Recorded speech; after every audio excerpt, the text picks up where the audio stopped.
In a marketplace of endless options. A stage of meticulously crafted personas. A quiet contest with no written rules, yet stakes that feel life or death. Dread game is the strategy that offers control amid the chaos. To many, it's a manipulative trick. A heartless power play. But to understand what it truly is, why it exists, and why it can be so devastatingly effective, we must take a journey not into the future of relationships, but into their darkest past. We must go back over 500 years. To the crumbling city-states of Renaissance Italy. To a world of poison, daggers in the dark, and merciless political calculus. And to one man, a failed diplomat, who distilled this brutal world into a single, infamous book. His name was Niccolò Machiavelli, and his philosophy of power did not just shape empires. It would, centuries later, provide the blueprint for a weapon in the most intimate of wars, the battle for the human heart. The modern arena, dating as a game of power. Consider a male and female. By all standard metrics, it is going well. Attraction is there. Conversation flows. The future is a pleasant, open question. But beneath the surface another game has already begun. A game not of connection, but of valuation. A silent audit is running. How much do they like me? Am I their best option?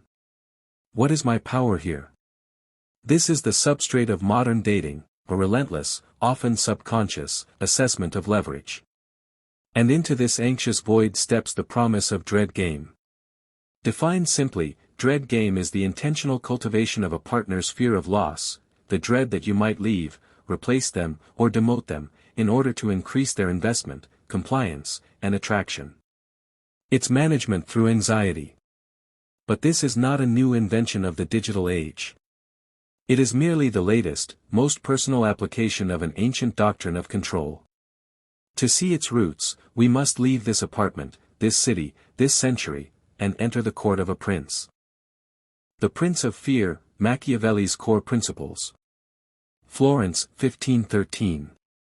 The Republic has fallen. The Medici family has retaken power. And Niccolò Machiavelli, a senior diplomat who served the old regime, finds himself arrested, tortured, and exiled to a small farm. In this forced retirement, burning with ambition and a desire to prove his utility, he writes a short, explosive book, The Prince.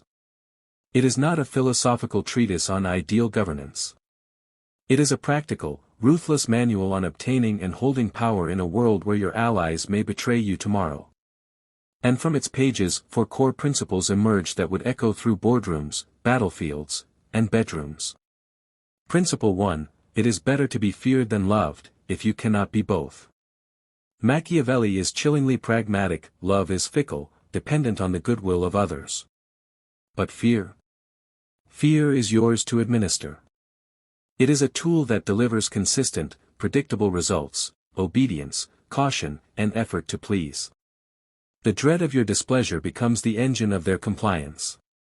Principle 2, one must be a fox to recognize traps, and a lion to frighten wolves. The fox is cunning, indirect, strategic with information. The lion is overt strength, the power to walk away, the display of force. The effective ruler, or partner, must know when to bewitch. The fox plants a seed of doubt. The lion shows the consequences of failure.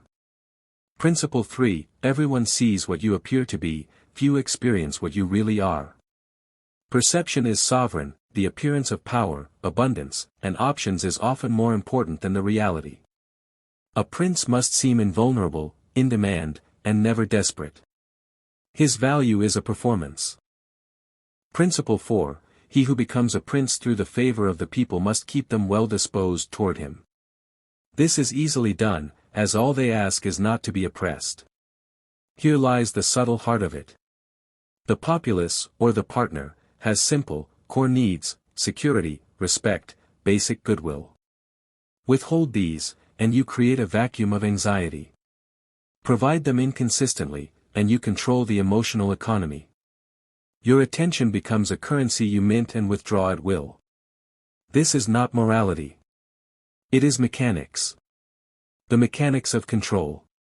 And as we return to the modern world, watch how these principles translate, not to the governance of states, but to the governance of relationships. From the palace to the dating app, the mechanics of modern dread. Let's deconstruct the machine. At its core, a relationship involves an exchange of emotional resources. Dread game seeks to monopolize this exchange by making one person the unstable, scarce commodity. Strategic absence, the busy prince. Machiavelli, a prince ought to be slow to act, and to watch events. The modern translation, the pullback. After consistent contact, communication suddenly becomes delayed, brief, or non-existent. Not out of genuine busyness, but as a calculated signal. The message is not, "I'm busy." The message is, "My attention is not guaranteed. You are not the center of my world.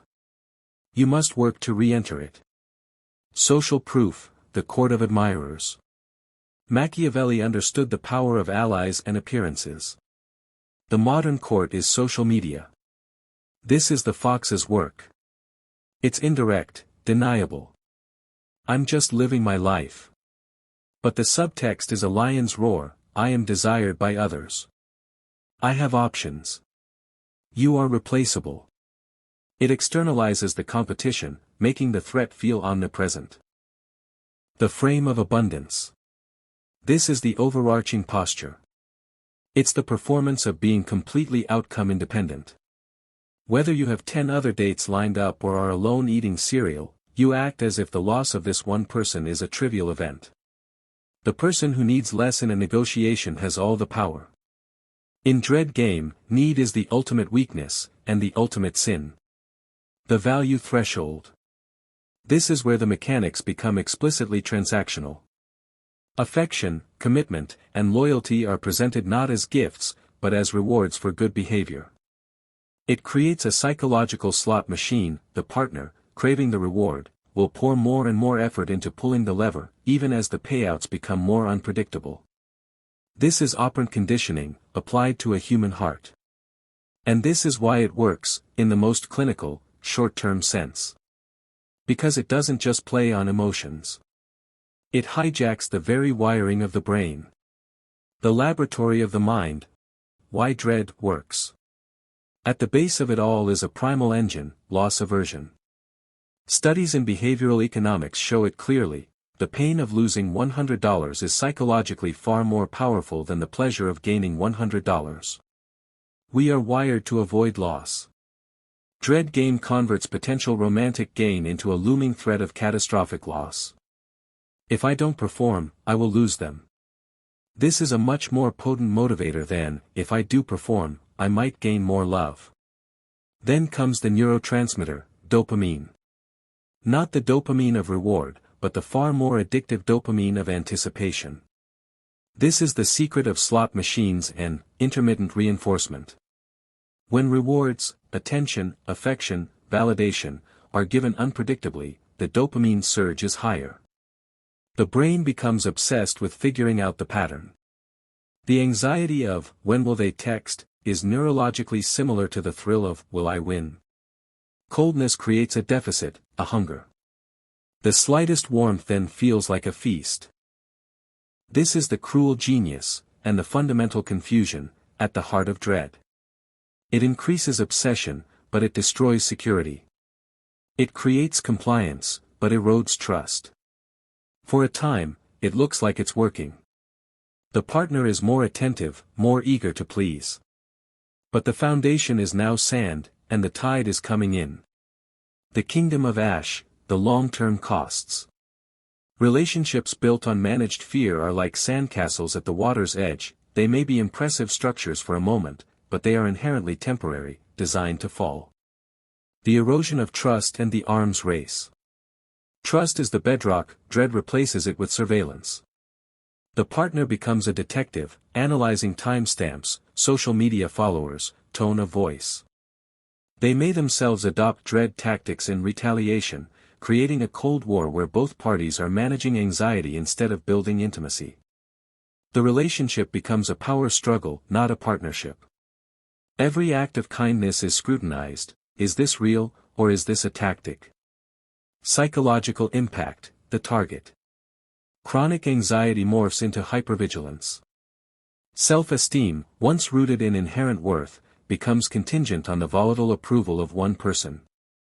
The partner may experience what psychologists call anxious attachment, a constant state of needing reassurance that will never truly come, because the source of the anxiety is the same as the source of the supposed reassurance. The victim's natural need for consistency and safety is framed as neediness or insecurity, which are then used to justify further withholding. It traps them in a cycle of self-blame. Psychological impact, the user. For the practitioner, the cost is a different kind of poverty, emotional cynicism. If you train yourself to see relationships as games of leverage, you lose the capacity for vulnerability, for deep connection. You become the lonely prince in the palace, trusting no one, wondering why your subjects, or partners, never truly love you, only fear you. You may win battles of attention, but you irrevocably lose the war for genuine connection. The inevitable endgame. Burnout, the victim exhausted, simply ghosts. The emotional battery is dead. Explosion, a huge fight. All the withheld anxieties and accusations pour out. The relationship shatters. 3. The upgrade, the user meets someone they can't intimidate, someone with a stronger, more secure frame. They are left, realizing their tools are useless against real confidence. The machinery of dread is designed for short-term holds and unstable territories. It is the philosophy of a usurper, not a long-reigning king. And certainly not of a loving partner.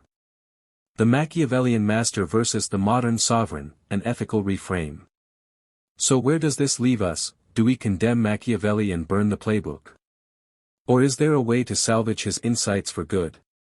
Perhaps the key lies in a long-standing debate: was The Prince a sincere manual for tyrants, or a satirical warning, showing the grotesque lengths required to hold power in a corrupt world?